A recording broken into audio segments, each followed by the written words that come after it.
Dear viewers, السلام علیکم۔ آج میں آپ کو دجال کے بارے میں ایک حدیث سناؤں گی۔ اس حدیث کو حدیث تمیم داری بھی کہتے ہیں۔ دجال کا قیام۔ دجال کہاں ہے؟ اسی حدیث شریف میں جس میں دجال کا موجودہ مقام کا تذکرہ ہے، ذکر ہے کہ آپ صلی اللہ علیہ وسلم کی پیش گوئی کی تصدیق آپ صلی اللہ علیہ وسلم کی حیات مبارکہ میں ہو گئی تھی، جس پر آپ نے خوشی و مسرت کا اظہار فرمایا۔ فاطمہ بنت قیس سے روایت ہے، میرے شوہر نے میرے معاملے میں 3 طلاق کا اعلان کیا اور اللہ تعالیٰ کے رسول صلی اللہ علیہ وسلم نے مجھے اپنے اہل و عیال میں عدت گزارنے کی اجازت دی۔ اسی دور میں لوگوں کے لیے بڑی مسجد میں نماز پڑھنے کا اعلان کیا گیا۔ میں لوگوں کے ساتھ وہاں گئی اور میں عورتوں کی پہلی صف میں تھی اور یہ مردوں کی آخری صف سے متصل تھی، اور میں نے اللہ کے رسول صلی اللہ علیہ وسلم کو منبر پر بیٹھا خطبہ دیتے ہوئے سنا تھا۔ جب رسول صلی اللہ علیہ وسلم نماز پڑھ چکے تو وہ منبر پر تشریف فرما ہوئے اور مسکراتے ہوئے فرمایا، تمام لوگ اپنی اپنی جگہ بیٹھے رہیں۔ پھر فرمایا، جانتے ہو میں نے تمہیں کیوں جمع کیا؟ لوگوں نے کہا، اللہ اور اس کا رسول بہتر جانتے ہیں۔ آپ صلی اللہ علیہ وسلم نے فرمایا، اللہ کی قسم، میں نے تمہیں نہ تو کسی چیز کا شوق دلانے کے لیے جمع کیا ہے اور نہ کسی چیز سے ڈرانے دھمکانے کے لیے اکٹھا کیا ہے، بلکہ میں نے تمہیں یہ بتانے کے لیے جمع کیا ہے کہ تمیم داری پہلے عیسائی تھا، وہ آیا، اس نے بیعت کی اور اسلام میں داخل ہو گیا۔ اس نے مجھے ایسا واقعہ سنایا جو ان باتوں سے تعلق رکھتا ہے جو میں تمہیں دجال کے بارے میں بتایا کرتا ہوں۔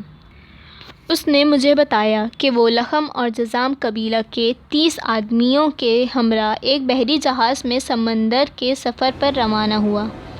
سمندر کی لہریں مہینہ بھر انہیں ادھر ادھر دھکیلتے رہیں، یہاں تک وہ ایک جزیرے میں پہنچ گئے۔ اس وقت سورج غروب ہو رہا تھا۔ وہ ایک چھوٹی کشتی میں بیٹھ کر جزیرے میں داخل ہوئے۔ جب وہ جزیرے میں داخل ہوئے تو انہیں ایک جانور ملا جس کے جسم پر بہت بال تھے۔ بالوں کی کثرت کی وجہ سے انہیں اس کے آگے پیچھے کچھ پتہ نہ چل رہا تھا۔ انہوں نے کہا، تیرا ستیہ ناس ہو، تو کیا چیز ہے؟ اس نے کہا کہ میں جساسہ ہوں۔ انہوں نے پوچھا، یہ جساسہ کیا چیز ہے؟ اس نے کہا، اے لوگوں، خاکہ میں موجود اس آدمی کی طرف جاؤ، وہ تمہاری خبریں سننے کا بڑے تجسس سے انتظار کر رہا ہے۔ بیان کرنے والا بتاتا ہے، جب اس نے آدمی کا ہم سے ذکر کیا تو ہمیں خوف لاحق ہوا کہ یہ جانور شیطان نہ ہو۔ پھر ہم تیزی سے چلے اور خاکہ میں داخل ہو گئے۔ وہاں ہم نے بھاری بھرکم کٹ کاٹ کا ایک آدمی دیکھا جس کے گھٹنوں سے ٹخنوں تک بندھی ایک لوہے کی زنجیر تھی اور اس کے ہاتھ اس کی گردن کے ساتھ بندھے تھے۔ ہم نے پوچھا، تیرا ستیہ ناس ہو، تو کیا چیز ہے؟ اس نے کہا، میرا پتہ تمہیں جلد پتہ چل جائے گا۔ یہ بتاؤ کہ تم کون ہو؟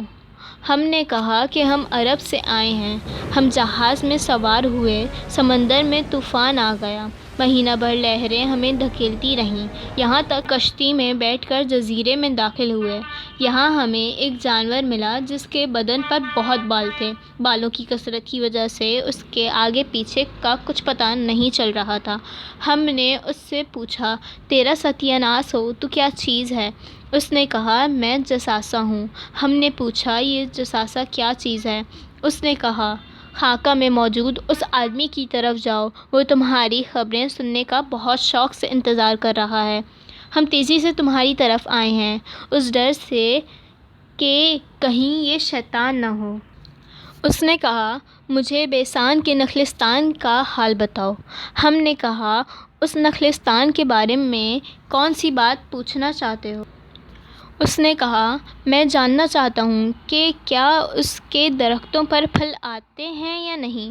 ہم نے کہا، ہاں آتے ہیں۔ اس نے کہا، وہ زمانہ قریب ہے جب ان درختوں پر پھل نہیں آئیں گے۔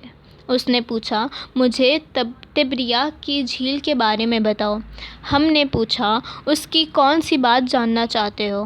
اس نے کہا، اس میں پانی ہے۔ ہم نے کہا، ہاں، اس میں بہت پانی ہے۔ وہ بولا، اس کا پانی بہت جلد ختم ہو جائے گا۔ پھر اس نے کہا، مجھے زغر کے چشمے کے بارے میں بتاؤ۔ ہم نے پوچھا، کون سی بات معلوم کرنا چاہتے ہو؟ زنجیر میں جکڑے آدمی نے کہا، کیا چشمے میں پانی ہے اور لوگ اس پانی سے کھیتوں کو سیراب کرتے ہیں؟ ہم نے کہا، اس میں بہت پانی ہے اور شہر کے رہنے والے اس سے کھیتوں کی آبیاری کرتے ہیں۔ پھر اس نے پوچھا، مجھے نبی الامین صلی اللہ علیہ وسلم کے بارے میں بتاؤ، اس نے کیا کیا ہے؟ ہم نے کہا، وہ مکہ سے نکل کر مدینہ میں آ گئے ہیں۔ اس نے پوچھا، کیا عربوں نے اس کے ساتھ جنگ کی؟ ہم نے کہا، ہاں۔ اس نے پوچھا، اس نے ان کے ساتھ کیا کیا؟ ہم نے بتایا کہ وہ ارد گرد کے عربوں پر غالب آ چکے ہیں، انہوں نے ان کی اطاعت قبول کر لی ہے۔ اس پر اس نے کہا، کیا واقعی ایسا ہو چکا ہے؟ ہم نے کہا، ہاں۔ اس پر اس نے کہا، ان کے لیے یہی بہتر ہے کہ وہ اس کی اطاعت قبول کر لیں۔ اب میں تمہیں اپنے بارے میں بتاتا ہوں۔ میں دجال ہوں۔ مجھے عنقریب خروج کی اجازت مل جائے گی۔ یہ واقعہ سنانے کے بعد رسول صلی اللہ علیہ وسلم نے عصا منبر پر مار کر فرمایا، یہ ہے طیبہ، یعنی مدینہ منورہ۔ پھر آپ صلی اللہ علیہ وسلم نے فرمایا، میں تم کو یہی بتایا کرتا تھا، جان لو کہ دجال شام کے سمندر بحیرہ روم میں ہے یا یمن کے سمندر بحر عرب میں ہے۔ نہیں، وہ مشرق میں ہے۔ اور اللہ کے نبی صلی اللہ علیہ وسلم نے اپنے ہاتھ سے مشرق کی طرف اشارہ کیا۔